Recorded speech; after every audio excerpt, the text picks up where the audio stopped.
करते हुए साबिक वजीर सेहत पीटीआई की सरकर्दा लीडर यहाँ पहुंची। जाने की बिल्कुल मत कोशिश करें, आप बाहर आ जाए सारे।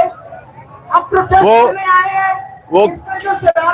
वो कह रही हैं कि आप कोर कमांडर हाउस में एंटर होने की कोशिश ना करें, क्योंकि अगर ये करेंगे तो ये शर्मंगेजी होगी, इससे हालात खराब होंगे, हमारी अपनी स्ट्रगल को नुकसान पहुंचेगा।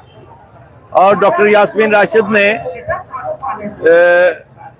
अभी ये एक अच्छा मैसेज है जो उन्होंने दिया है। चुनांचे लोगों ने भी उनकी बात को सराहते हुए उन्हें क्लैप किया है। और इस वक्त जो एंट्री की कोशिश कर रहे थे लोग, मेरा ख्याल है कि वो, हाँ जी, वो बाहर आ गए हैं। वो एक्चुअली ये कोर कमांडर का घर जो है वो राहदारी के बाद आता है, सड़क और उसके बाद एक साइड वॉक है, उसमें जंगले हैं। चुनांचे एंट्री नहीं हुई फिलहाल, और ठीक किया है।